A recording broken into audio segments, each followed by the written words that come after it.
Bonjour à tous, soyez les bienvenus à notre série d'études bibliques sur chaque livre de la Bible. Et dans cette étude biblique, dans cette vidéo, nous allons continuer à étudier le prophète Osée. Euh, et nous allons continuer justement dans le chapitre 11. Pourquoi? Parce qu'Osée, son ministère, le ministère du prophète Osée, il était basé sur ce rappel que Dieu avait un intérêt, avait un désir, avait la volonté de rétablir la relation avec son peuple. Pourquoi? Parce que la relation de Dieu avec son peuple était basée sur l'alliance. Et lorsque nous lisons alliance dans la Bible, lorsqu'on parle de l'alliance dans la Bible, nous parlons de la relation de Dieu avec son peuple.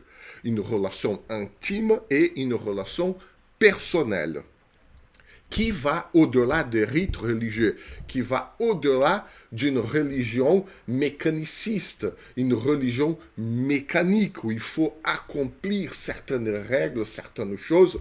Non, ça va au-delà. Et nous lisons justement dans le chapitre 11 cet amour pour Dieu, cette passion, si j'ose dire, hein, cet appel de Dieu pour son peuple, le soin de Dieu pour son peuple. Et déjà, dans les premiers versets du chapitre 11, nous lisons ça. Quand Israël était jeune, je l'aimais et j'ai appelé mon fils à sortir d'Égypte.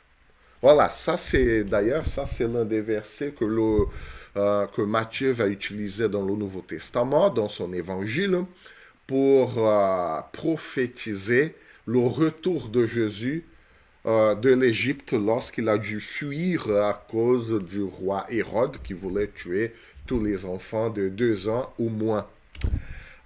Et lors du retour de Jésus et sa famille d'Égypte, Matthieu, il cite le prophète Osée, chapitre 11, « J'ai appelé mon fils à sortir d'Égypte » parce que Jésus était en Égypte. Mais le contexte du prophète Osée est tout autre. Hein? Le prophète Osée, lorsqu'il dit « J'ai appelé mon fils à sortir d'Égypte », il fait référence bien évidemment à la sortie d'Égypte, à la libération d'Égypte. Et la libération d'Égypte, du peuple hébreu de l'Égypte, c'est l'événement par excellence du salut de Dieu dans l'Ancien Testament. Cette libération de l'esclavage, la sortie d'Égypte, est le symbole par excellence du salut dans l'Ancien Testament. Hein? Osée n'est pas le seul à le faire. Hein? Presque tous les autres prophètes le font aussi, c'est-à-dire comparer la sortie d'Égypte avec le salut de Dieu. Et Osée, pour décrire cet amour profond de Dieu pour son peuple Israël, il fait référence au passé. Il fait référence à la libération que Dieu a accordée au peuple d'Israël. Et voilà, quand il était jeune, c'est-à-dire il était en train de se former peuple, hein, parce qu'en Égypte, ils n'étaient pas un peuple, parce qu'ils étaient des esclaves. Mais lors de la sortie d'Égypte, ce peuple commence à apprendre qu'il était un peuple, apprendre la relation avec Dieu, apprendre à s'organiser. Donc voilà, quand Israël était jeune, je l'aimais et j'ai appelé mon fils à sortir d'Égypte, mais ils se sont éloignés de ceux qui les appelaient. Ils ont offert des sacrifices au Baal et fait brûler de l'encens au l'honneur des idoles. C'est moi qui ai guidé les pas d'Éphraïm. Encore une fois, Éphraïm, c'est le nom poétique d'Israël, le royaume du Nord. Hein? Qui les a pris par les bras, mais ils n'ont pas vu que je les guérissais. Je les ai tirés avec les liens d'humanité, avec les cordages d'amour. J'ai été pour eux pareil à celui qui soulève la pièce d'attelage pesant sur la bouche, et je leur ai présenté de la nourriture. Voilà l'amour concret, l'amour réel de Dieu pour Israël qui s'est manifesté tout au long de l'histoire. Je les ai tirés avec des liens d'humanité. Pourquoi? Parce que lorsqu'ils étaient esclaves en Égypte, ils n'étaient pas considérés comme des êtres humains. Ils étaient considérés comme des biens de production. Ce sont des esclaves, ce ne sont même pas des êtres humains. Hein? Donc, Dieu les a montré une humanité. Dieu les a montré l'amour. Parce que jusqu'alors, ils étaient des biens de production. Hein? Ce n'est pas une relation d'amour. Donc, voilà comment Dieu présente son amour. Ça va au-delà d'un sentiment. Dieu les a manifestés une action d'amour. Dieu a fait pour eux, hein, pour tout le peuple d'Israël, une action qui a favorisé la vie de son peuple. C'est pour ça que d'ailleurs que dans la Bible, lorsqu'on parle d'amour, et lorsque Jésus va apprendre aux disciples ce que c'est l'amour, l'amour de Dieu et l'amour les uns pour les autres, ça va au-delà d'un sentiment. Aujourd'hui, on a plutôt l'idée d'amour comme un sentiment, alors que dans la Bible, l'amour, c'est une action en faveur de quelqu'un. Et donc, voilà, Dieu a manifesté son amour pour son peuple par une action concrète, visible et observable. Hein? Et le prophète, il continue. Ils ne retourneront pas en Égypte, mais l'Assyrien sera leur roi parce qu'ils ont refusé de revenir à moi. Donc, revenir à moi, pourquoi? Parce que tout au long de l'histoire, hein, ils étaient déjà établis dans la terre promise. Nous avons accompagné ici, dans notre série d'études bibliques, comment le peuple petit à petit s'est détourné, s'est éloigné de Dieu. Et voilà, Dieu a promis qu'ils ne vont pas retourner en Égypte, mais par contre, c'est l'empire assyrien qui va s'en emparer. L'Assyrien sera leur roi. Ils vont perdre toute l'autonomie, ils vont perdre le territoire qu'ils avaient regagné lors du règne de Jéroboam II, selon ce que nous avons vu. Et pourquoi? Parce que ça vaut toujours la peine d'en revenir. Hein? Pourquoi? Parce que la terre promise symbolisait la concrétisation de cette relation avec Dieu.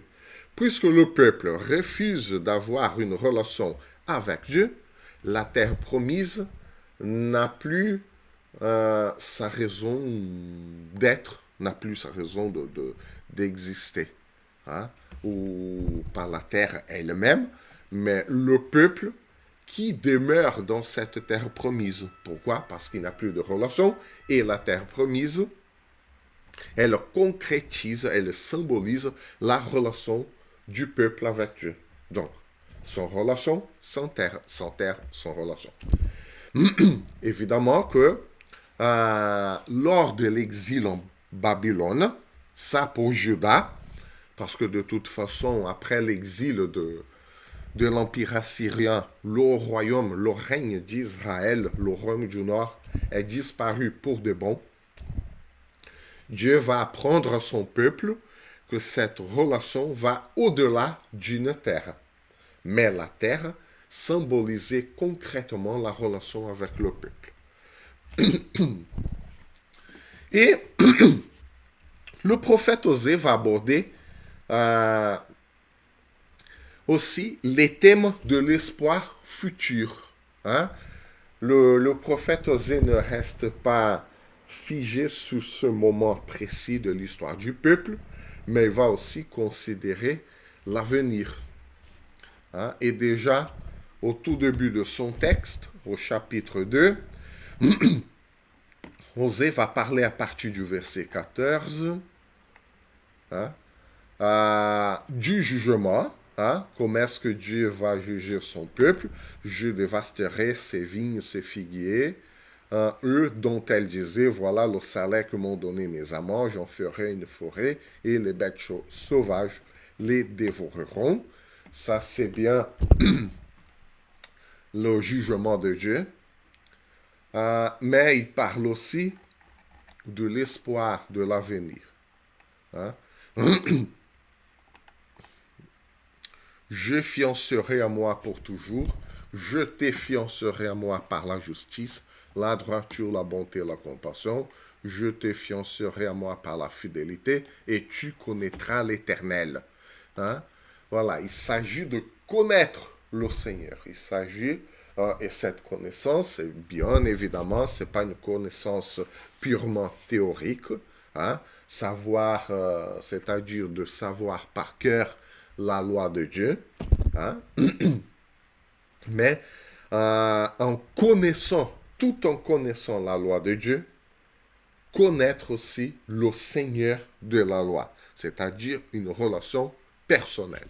Et ce jour-là, je répondrai, je déclare l'Éternel, je répondrai au ciel, et il répondra à la terre répondra au blé, au vin nouveau et à l'huile, et ils répondront à Israël. Je planterai l'Orama pour moi dans le pays, et j'aurai compassion d'elle. Je dirai à l'Oami, tu es mon peuple, et il répondra, mon Dieu.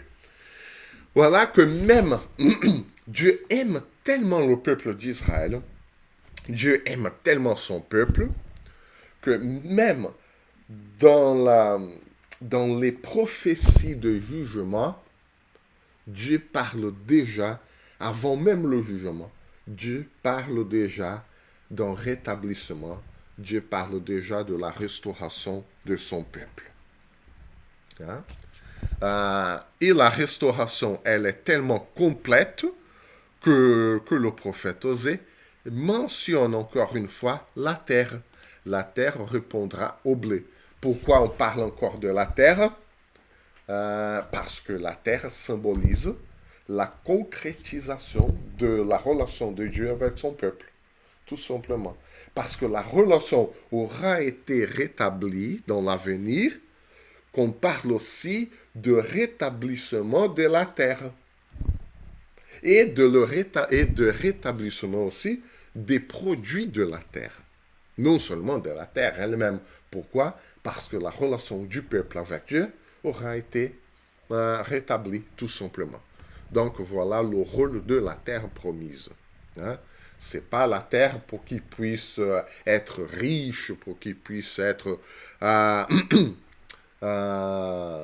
des propriétaires de terre et tout. Non, c'est pas ça le but. La terre symbolise tout simplement la relation de Dieu avec son peuple.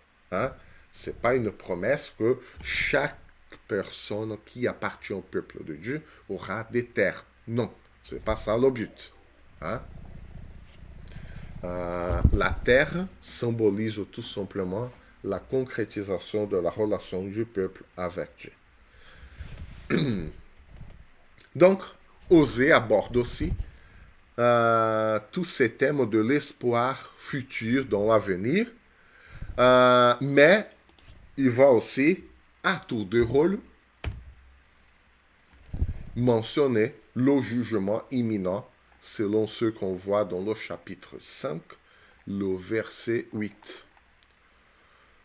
Sonnez de la trompette à Gibéa, sonnez de la trompette à Rama, poussez des cris à Beth-Aven, derrière toi Benjamin, Éphraïm sera dévasté le jour de la punition. J'annonce aux tribus d'Israël une chose certaine. Voilà, c'est certain, le jugement aura lieu. Et pourquoi Osée, il parle tantôt du jugement, tantôt de la restauration, parce que ce sont des prescriptions de la loi, ce sont des prescriptions, des règles de la relation du peuple avec Dieu. Et nous lisons ça dans le livre de Lévitique. N'oublions pas que les prophètes ou le prophète est une personne qui connaît profondément la loi de Dieu, et le prophète est une personne qui connaît profondément la société là où il vit. Et il connaît profondément les enjeux du peuple qui vit dans cette société. Hein? Et puisqu'il connaît profondément les enjeux de la société et la loi de Dieu, il peut apporter une bonne réponse, hein, et la réponse convenable pour que le peuple revienne à la loi de Dieu, pour que le peuple revienne à la relation intime et personnelle avec Dieu. Et nous lisons dans la loi, Lévitique 26, entre autres textes évidemment, nous avons les bénédictions et les malédictions de l'alliance, c'est-à-dire la relation du peuple avec Dieu. Hein?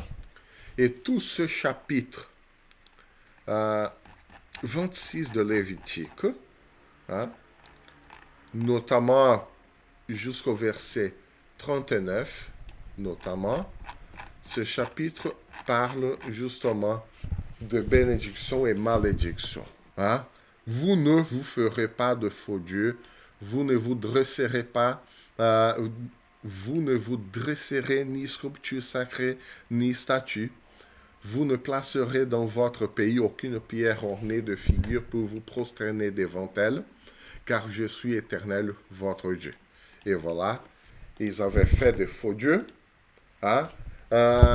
Encore une fois, une statue qui représente un faux dieu, elle est juste une statue. Le problème va au-delà de faire une statue d'un faux dieu. Le problème de l'idolâtrie est lié au désir de notre cœur. Et nous avons déjà exploré ce sujet à l'époque du prophète Osée, du prophète Ésaïe, du prophète Amos, du prophète Michée.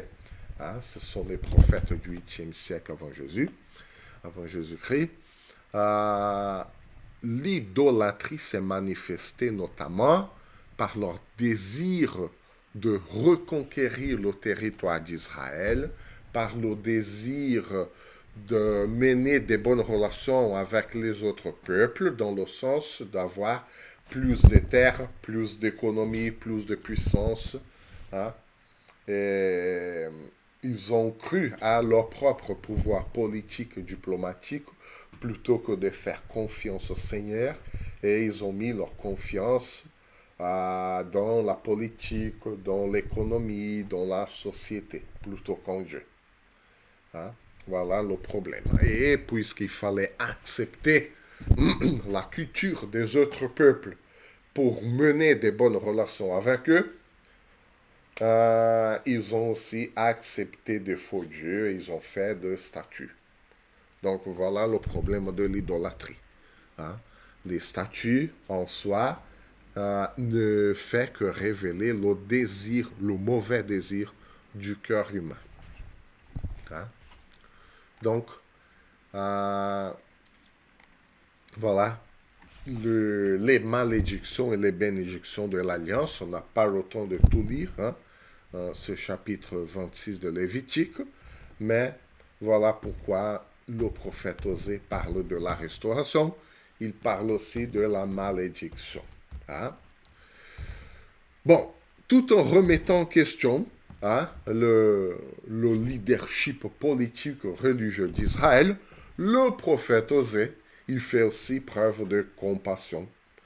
Pourquoi? Parce qu'il montre que Dieu, Yahweh, il faisait aussi preuve de compassion. Voilà pourquoi le prophète Osée, il parle une fois du jugement et de la punition, et une autre fois, il va parler de la restauration. Hein? Nous avons plusieurs textes qui en parlent. Nous avons déjà vu le chapitre 5, il y a aussi le chapitre 6. Hein? Venez, retournons à l'Éternel. En effet, il a déchiré, mais il nous guérira. Il a frappé, mais il bandera nos plaies. Il nous rendra la vie dans 2 jours. Le 3e jour, il nous relèvera et nous vivrons devant lui. Donc, à la fois jugement et restauration. Et pourquoi? Parce que Dieu aime son peuple. Osée 11, verset 8, Osée, il dit, hein, ce sont les paroles de Dieu lui-même. Comment te traiterai-je, Ephraïm? Faut-il que je te livre à l'ennemi, Israël? Dois-je te traiter comme Adma, te rendre semblable à Tseboïm? Je suis tout bouleversé, je suis rempli de compassion. Je n'agirai pas en fonction de l'ardeur de ma colère. Je renonce à détruire Éphraïm, car je suis Dieu et non pas un homme. Je suis saint au milieu de toi. Je ne viendrai pas avec colère. Ça, c'est un texte bouleversant parce que Israël a été quand même jugé. Mais Dieu, il dit, je n'agirai pas en fonction de l'ardeur de ma colère. C'est-à-dire que même dans le jugement de Dieu sur son peuple, hein, c'est pas toute la colère de Dieu qui est là. Hein? Osée dit oui, Dieu est plein de colère contre son peuple parce que son peuple n'a pas accompli, n'a pas vécu sa raison d'être. Hein? Le peuple a voulu suivre son propre chemin. Du coup, voilà, Dieu avait formé, Dieu avait créé ce peuple pour développer une relation. Ce peuple n'a pas voulu. Ce peuple a préféré la mort parce que l'éloignement de Dieu, ça représente quand même la mort. Et pourtant, Dieu n'a pas agi selon l'ardeur de sa colère. Donc, nous pouvons imaginer que si Dieu avait agi en fonction de sa colère, le peuple aurait été exterminé. Hein? La vie cesserait pour des bons, toute la vie. Mais Dieu a gardé un reste. Pourquoi? Parce que Dieu n'a pas agi en fonction de l'ardeur de sa colère. C'est pour ça qu'il y a toujours eu un reste du peuple. Hein? C'est pour ça qu'il y a toujours eu le peuple de Dieu qui a survécu. Parce que Dieu n'a pas agi en fonction de l'ardeur de sa colère. Oui, Dieu a jugé son peuple, mais il n'a pas jugé en fonction de l'ardeur de sa colère. Dieu a jugé en fonction de la justice de sa parole. Ça montre que le jugement de Dieu n'est pas porté vers la vengeance, comme notre propre sens de justice, mais le jugement de Dieu, il est orienté vers la restauration. Et pourquoi vers la restauration? Parce que Dieu aime son peuple. Dieu, il ne supporterait pas de voir son peuple se détruire, s'auto-détruire pour de bon. Du coup, le jugement de Dieu, hein, Dieu a agi pour juger son peuple, pour préserver la vie de son peuple. Parce que si Dieu avait laissé son peuple agir selon sa propre liberté, le peuple serait détruit à jamais. Hein, et pas par Dieu. Le peuple serait détruit par sa propre manière de vivre. Donc voilà pourquoi, malgré le jugement, même le jugement de Dieu, quoique ça peut nous sembler dur, très difficile, c'était un jugement pour le bien du peuple. Hein, encore une fois, pour le bien du peuple. Pas forcément de chaque individu. Hein, mais le peuple de Dieu a été préservé. OK?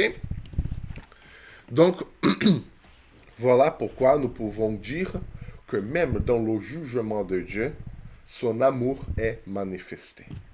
Même si pour nous, ce jugement peut être dur, difficile, on ne comprend pas pourquoi ce jugement, mais le jugement de Dieu représente aussi, manifeste aussi l'amour de Dieu. Hein? Et finalement, Nous pouvons aussi parler de symbole du mariage d'Osée avec la prostituée qui symbolise cette relation difficile, cette relation instable du peuple avec Dieu. Et cette instabilité, elle est concrétisée par le mariage d'Osée avec la Gomère, la prostituée. Et comme je vous disais, il y a au moins 4 façons d'interpréter hein, ce mariage. Hein. Donc, nous avons là les 4 façons de l'interpréter hein, qui sont résumées dans ce tableau. Hein. Déjà, on peut parler d'un mariage symbolique. Hein.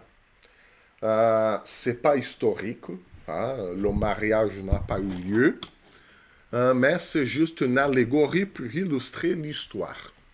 Donc, c'est-à-dire que Osée, il va décrire un mariage fictif, comme s'il racontait un peu une sorte de parabole, hein, pour symboliser combien Israël s'est détourné de Dieu, mais aussi pour montrer combien Dieu aime Israël, bien qu'il soit comme une prostituée, et Dieu, pourtant Dieu, il tient à ce mariage.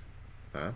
Dieu ne demande pas le divorce, Dieu reste avec son peuple, tout comme Osée devrait rester avec son épouse Gomère, une prostituée. Voilà, c'est une allégorie, c'est symbolique. Hein? Il y a aussi la façon d'interpréter comme un vrai mariage, hein? Un récit en séquence, parce qu'il y a le vrai mariage, nous allons voir tout à l'heure. Hein? Donc, le mariage s'est produit historiquement. Hein? Ce qui change, c'est l'approche dans la compréhension de Gomère, son épouse, la prostituée. Donc, certains théologiens vont dire que Gomère était déjà une prostituée lorsqu'elle a épousé Osée. Donc, Osée, il la connaît, elle était déjà prostituée, et Osée va quand même l'épouser. Hein? Et d'autres théologiens vont dire qu'elle est devenue une prostituée après son mariage. C'est-à-dire que le prophète Osée se marie avec Gomère, mais à un moment donné de leur mariage, elle devient une prostituée. Hein? Et pourquoi certains théologiens vont dire ça? Parce qu'il serait éthiquement impossible pour Osée d'épouser une prostituée. Comment un prophète de Dieu peut épouser une prostituée? Et pour certains, ça va résoudre ce problème éthique. Parce que si il se marie avec Gomère, elle n'était pas encore prostituée, elle est devenue une prostituée, ça va. On ne sait pas pourquoi elle a voulu devenir une prostituée, mais de toute façon, Osée devrait garder ce mariage. Ok? Donc voilà. Et encore d'autres théologiens suggèrent que Gomère était une prostituée au sens spirituel, dans le sens qu'elle adorait d'autres dieux. Hein?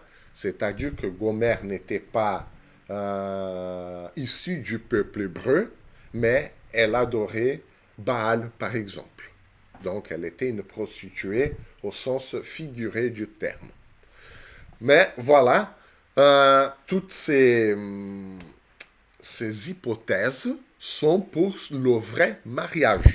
C'est un mariage qui a bien eu lieu, c'est un mariage historique, mais dans ce mariage historique, il y a Gomère déjà prostituée et Osée l'épouse quand même. Gomère qui n'était pas prostituée, mais qui est devenue une prostituée. Et Gomère, qui était une prostituée au sens spirituel, elle adorait le dieu Baal, alors qu'Osée adorait Dieu Yahweh. Et il y a aussi un vrai mariage, comme un récit parallèle, c'est-à-dire un mariage historique, mais c'est un récit écrit à différents moments de l'histoire d'Osée. Hein? Et pourquoi ça? Parce que dans le chapitre 1, nous avons le mariage, hein, va prendre une femme prostituée et des enfants de prostitution, hein, comme si elle avait déjà des enfants. Hein. En effet, le pays s'est prostitué et tout. Il alla prendre Gomer, fille de Diblaïm. Elle devint enceinte et lui donna un fils. Bon, voilà. Elle fut de nouveau enceinte et tout. Ça, c'est un mariage Gomer. Et là, dans le chapitre 3, Dieu demande à Osée, l'Éternel m'a dit, va encore aimer une femme aimée d'un amant et adultère.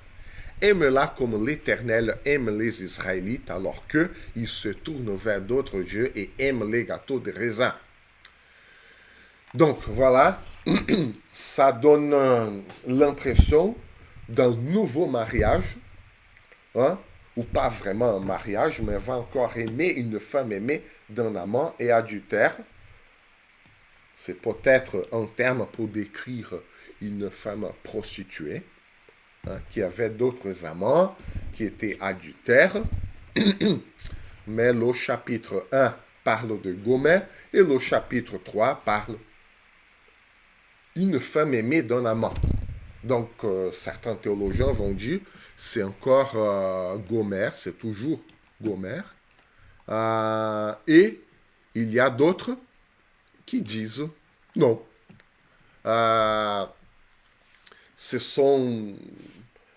C'est la même femme, Gomer, mais le chapitre 1 a été écrit dans un moment de la vie d'Osée.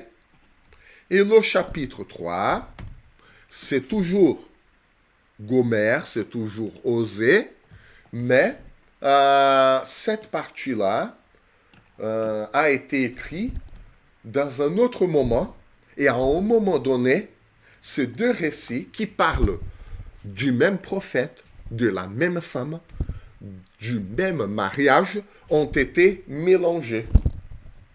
Hein?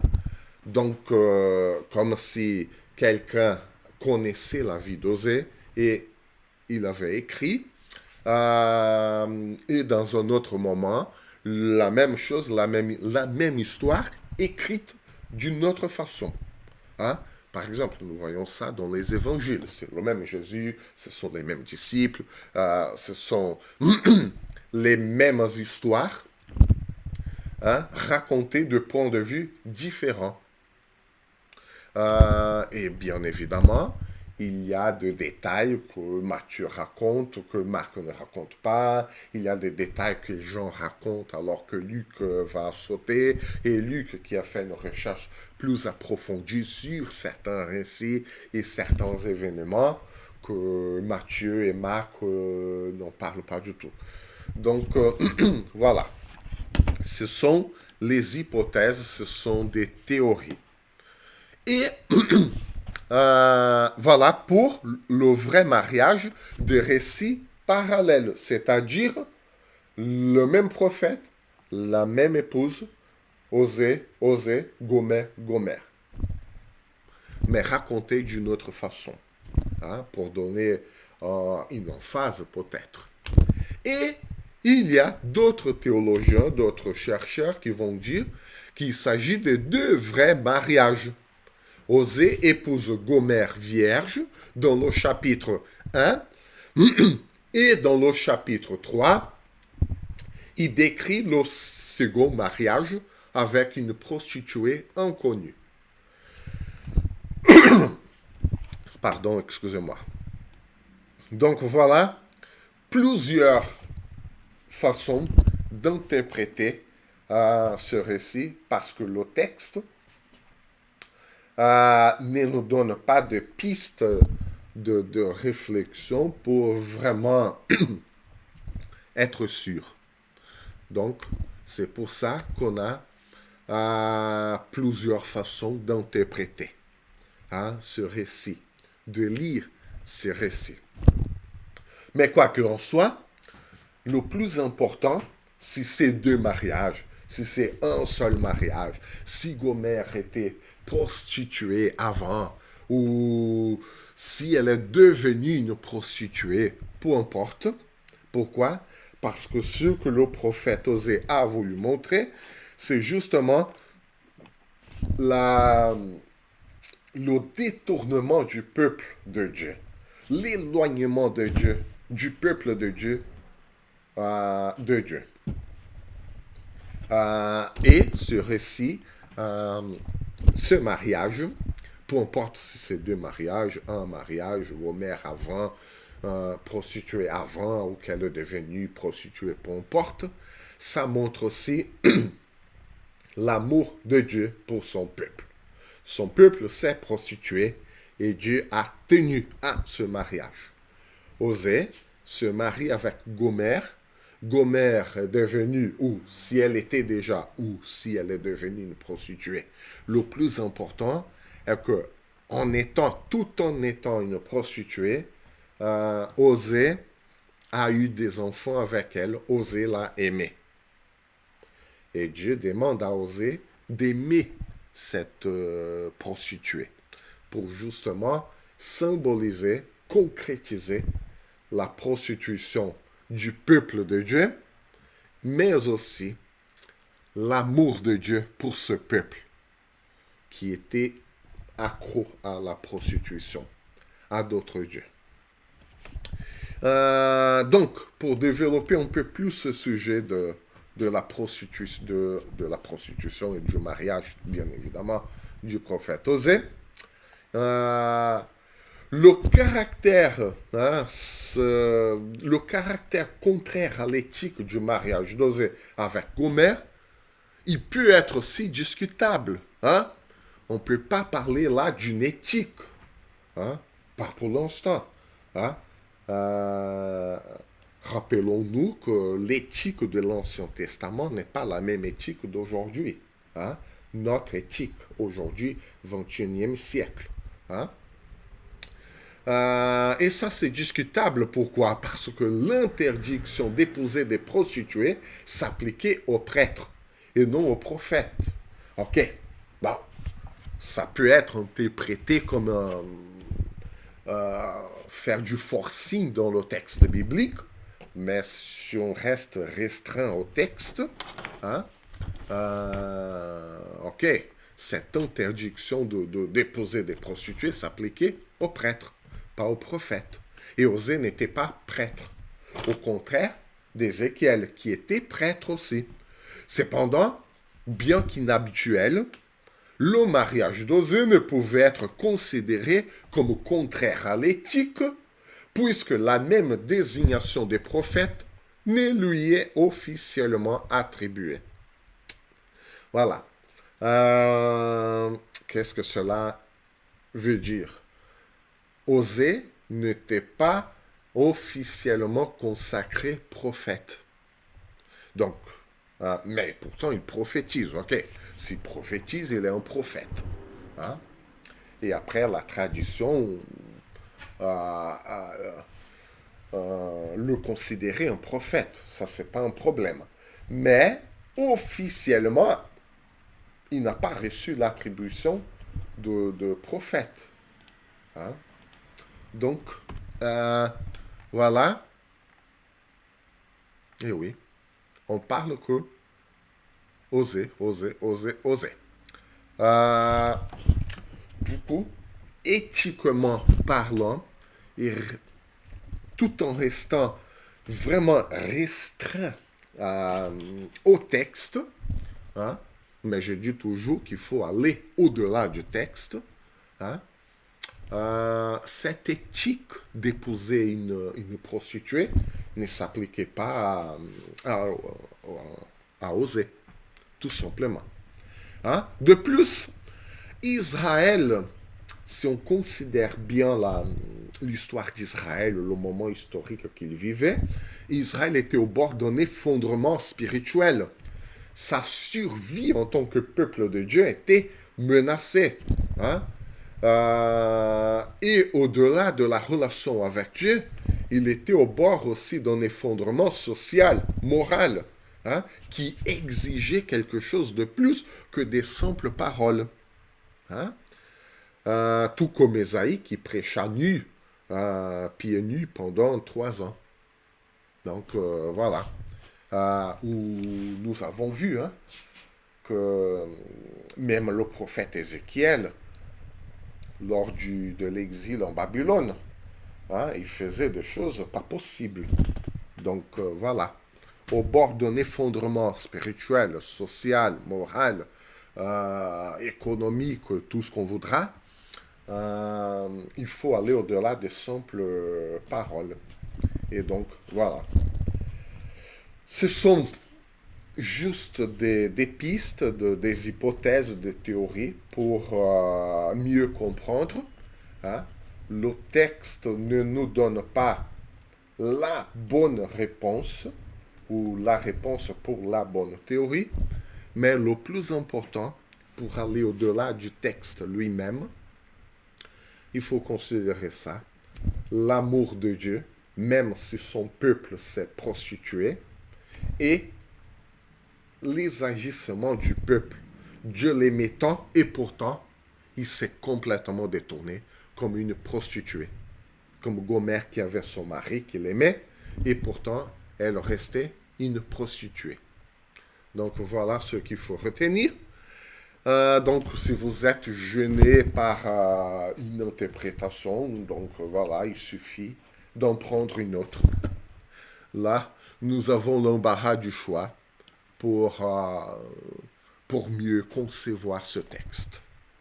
Donc, mais retenons, par-dessus tout, retenons l'amour de Dieu qui est resté ferme quand même pour un peuple qui s'est livré à la prostitution. Et même dans son jugement qui a été sévère, mais même ce jugement, c'était une démonstration d'amour de Dieu pour son peuple. Ok? On s'arrête là pour aujourd'hui.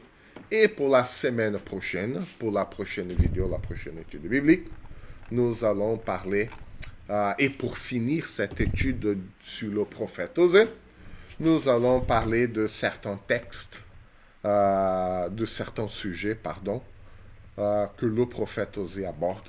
Par exemple, le culte à Baal, la connaissance de Dieu et le ritualisme. Donc voilà, c'est tout pour aujourd'hui. Que le Seigneur vous bénisse, que le Seigneur vous garde. À la prochaine vidéo, à la prochaine étude biblique.